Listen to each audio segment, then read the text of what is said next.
drowning my voice out in misguided belief when I am the one in pain. Though in your eyes I am the one at fault, to accept humbly the heel treatment you impose are the lessons that I must learn by, you insist.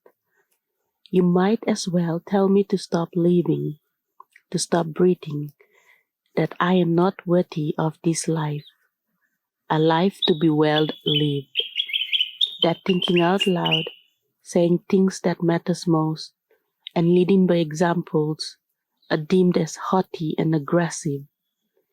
Emya, you play leukemia, I'm like acting ya, you say. These are not the qualities of an ideal woman.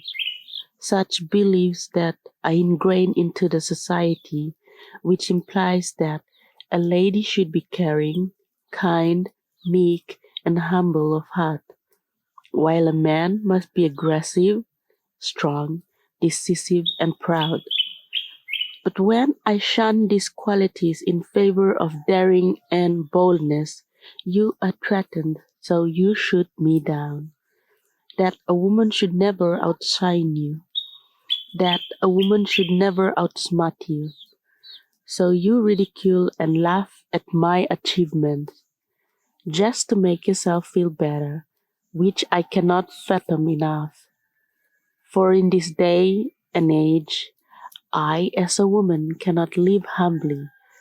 For to be a leader, I have to be robust. To be an artist, I have to be creative. To be an engineer, I have to be smart. To be a lawyer, I have to be aggressive so that I can survive in this harsh reality we call life.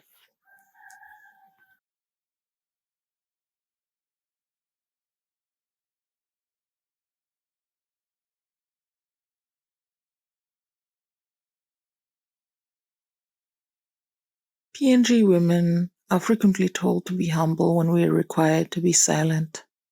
Our perspective or voices are interpreted as being belligerent or defiant of authority.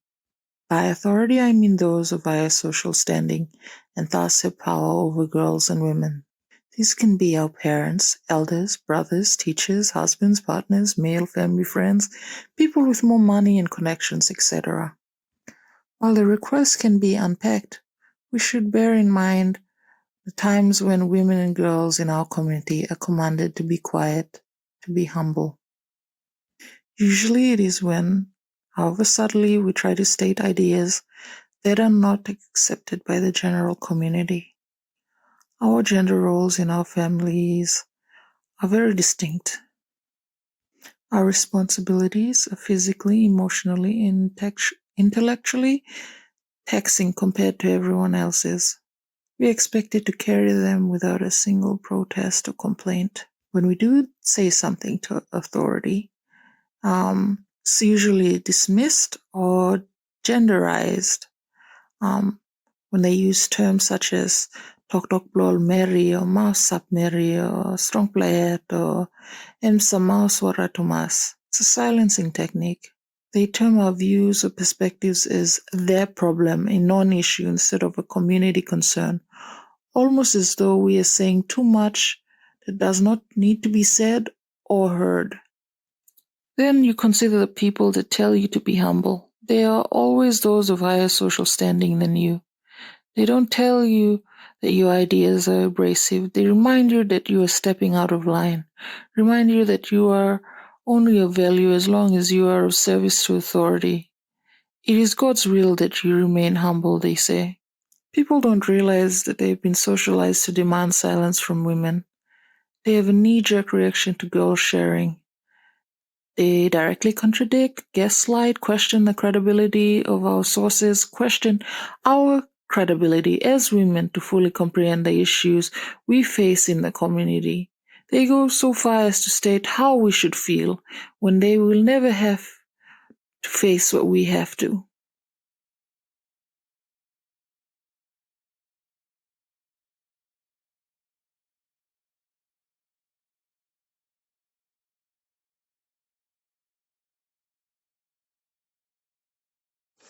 They say be humble. Humble keeps me silent. It is very true for many. Many, when I say many, it covers the whole society. Our beautiful Papua New Guinea has more than 800 different cultures, and within or interwoven within those different 800 cultures, humble is one of the highest virtues a woman can possess, and the main thing that that woman has to have is to be silent, not to speak her opinion or to have a voice in decision making or whatever it is, but as to submit fully to the husband and to share whatever the idea she has to her husband or fathers or sons, so that they can table the argument or the opinion that a woman has. And having a voice in the society wasn't very normal for a Melanesian woman in Papua New Guinea, because it shows them that they are being disrespectful. They are not being humble. They're big-headed. They have ego issues, and it goes to show the kind of father that raised them, the kind of clan that she came from. It goes all the way to show the kind of brothers that she had, and all of this, when heading up, it doesn't give a right for a woman to be very vocal, to be outspoken, or to share ideas. It wasn't normal for them. And I've seen my mothers, my sisters, my grandmothers, they succumb to that idea. And I say they because up to now, the voice of being heard is not being heard. And when I say that, I am grateful for being educated, because when I am able to be a educated person and being, contributing to the society, being an equal player, contributing to the society, and when I have the opportunity to be financially stable, independent, and contribute to my cultural obligations and all those other needs in our society and in our clan, then my voice is being heard. Because all this that I have the power to do comes because I have an education and I have a steady income. And I would say that humble keeps me silent most of the times, because it's a normal thing. It's something that we've born into and we've come out, and we cannot like easily declutter from it. But it stays there, and it's a very sad scenario.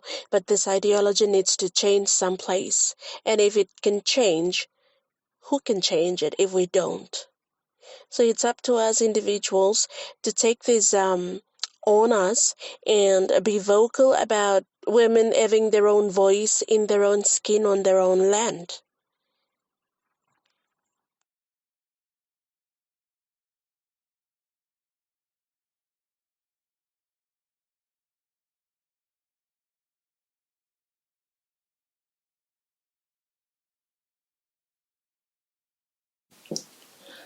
I don't remember who was the first person to plant the seed of self-doubt in my mind. I don't remember when it first began to grow or when it found fertile ground in my heart and began to twist and spread throughout my body. I was too loud. My hair was too wild. I felt too much. I talked too much. I was too big. But then I was too skinny. I was too young for my breasts to be so big. No, that was just genetics. I do remember when I first started to shrink myself. That doubt had spread its tentacles all throughout my body. It would constrict my voice and curve my spine. I remember even trying to shrink myself to be more easy to love. But no more. I no longer have time to be concerned with the insecurities of others, with the insecurities others project onto me. I no longer care to be shackled by fears that do not belong to me. I can have humility and still roar like a lion. My body, once housed by my mother and her mother, has carried me 28 long years and will continue to carry me into many more. I am exactly where I need to be for this season of my life. I am growing into a person I could not have previously imagined, and now when I choose the quiet, it is because I am at peace with myself.